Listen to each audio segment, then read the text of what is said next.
Well, Trump's tax returns were released, and the major headline from that was Trump only paid $750, that's right, $750 in federal income tax in 2016, the year before he became president. And on that return, he had tens of millions of income, and everyone's like, wait a minute, this guy's a billionaire. How does he only pay $750 in tax? Well, I'm gonna show you. And the strategy he uses are available to everyone. It's simply a matter of how many zeros are behind the numbers on your tax return. But every American utilizes these two strategies. Now, a lot of people think, oh, this is tax law, this is super complex. He's using some weird loophole. No, it's not. You can do this strategy with a single family rental, with a side hustle small business. These are the same strategies he's using. It is not rocket science. It is not some weird loophole he is using, and I'm gonna break each of those down. I'm Matt Sorensen, wealth lawyer, tax attorney. I'm gonna break down these two strategies. Now, make sure you hang on to the end because these strategies are something you can implement on your return now. These are wealth building strategies you can implement in the future. If you're like, well, Matt, I don't own any real estate. Matt, I don't have a small business or a side hustle. Well, hang on. These are great wealth building strategies that are also tax minimization strategies. The two most common ways to build wealth is real estate investing and business ownership. And you know what? Those also come with some great tax benefits,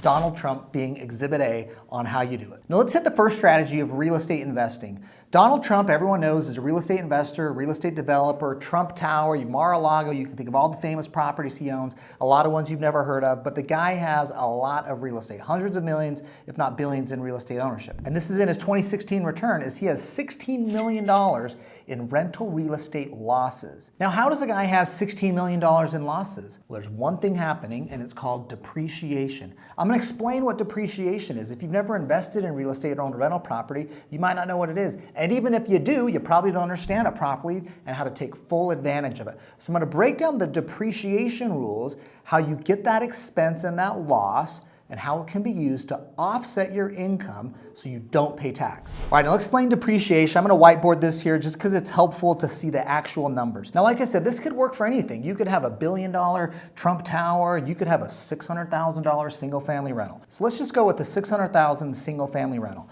Let's say you bought a property for $600K, all right? You bought some real estate. That's your cute little rental property. Depreciation is an expense the government gives you to say, hey, when you bought this property for $600,000, a big portion of that was the building. And the value of the building depreciates over time. Building and structures and fixtures and the things inside a home don't last forever, so they let you expense that over time. For a single family rental, you go to expense it over 27.5 years. Now, you only get to expense, and this is where you're taking a loss, the building. So if this was a $600,000 property, let's assume $100,000 of that was land, so only $500K of it is the actual building or structure. All right, so I've got $500,000 that I get to depreciate over 27.5 years. All right, so what does this mean for you each year? Well, if you take 500,000 divided by 27.5, that's gonna give you a loss you get to take every year of $18,181. That's the loss and the write-off I get to take every year against the rental income. This is in addition to all the other expenses I might have. Now let's add some more numbers to this. Let's say you're charging $5,000 a month rent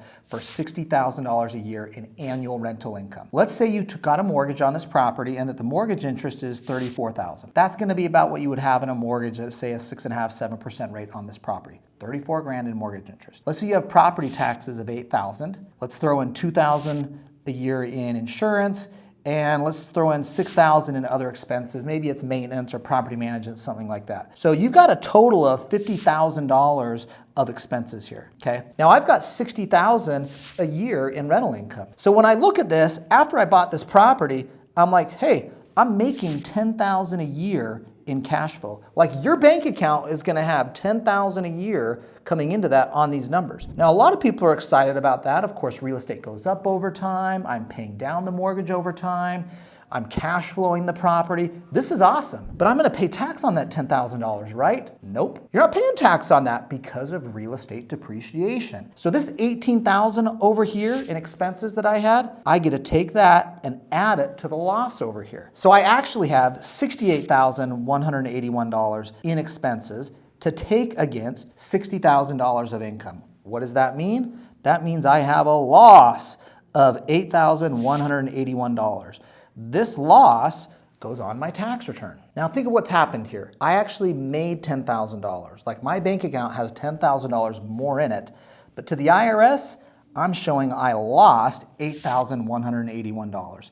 This is real estate depreciation. This is one of the main benefits of real estate, why people say you can own it, cash flow it, have it appreciate in value, and pay zero tax. Now, this is what was happening on President Trump's return. He was making income. He was cash flowing a lot of these properties. They were appreciating in value. His net worth was increasing, but because of depreciation expenses, he was getting a loss. Now, one thing you can do on rental real estate is you can actually accelerate depreciation. That loss of $18,000, you could do a cost segregation study and possibly double it to $36,000 of expenses every year. Cost segregation study is where you do an analysis of the property and say, well, the light bulbs, the appliances, the cabinets, those really don't last 27 and a half years. Those have a 10-year, 5-year, 15-year life. And you can break down the life of some of these things that are in a property to accelerate and let you depreciate things faster, driving a larger depreciation expense each year. Now, this next level of taking this loss of $8,000 to offset other income, W-2 or business income, not just your rental real estate income in and of itself, but how can I use it against my other income, is what Trump did on his 2016 return. Now, if you think of Donald Trump, he has all this other income from The Apprentice, from his books, from his speaking engagements, his events. He has all this other business income, but he's able to take his rental real estate losses. I don't care if this is billion-dollar properties, 100 million, 10 million, $100,000 properties. The rule is the same. You can take those losses to offset your business income or even your W-2 if you are a real estate professional. Now, a real estate professional is like the creme de la creme for someone in real estate because it allows you to write off all of your rental real estate losses against your other income. Now, to be a real estate professional, it has to be your full-time occupation. Trump can claim this because the majority of his assets and business activities are real estate, at least in 2016. You have to provide 750 more hours of material participation where you're involved in the rental real estate activities, okay? You really have to be involved in the properties, have enough of them, or be like a real estate agent or some profession that qualifies as a real estate professional. Now, if for a married couple, if one spouse qualifies, they both qualify. So in Trump's scenario, even if Melania had like modeling income or book income or other income, Trump's rental real estate losses, because he's a real estate professional, can offset her income on their 1040 as well. Now, I know a lot of you are thinking, but Matt, I'm not a real estate professional. This sucks. I don't get a benefit from this. I know. I'm not a real estate professional, okay? If you have a lot of rental real estate in your portfolio, one thing we like to do is see if one spouse can maybe claim this so that you can both qualify.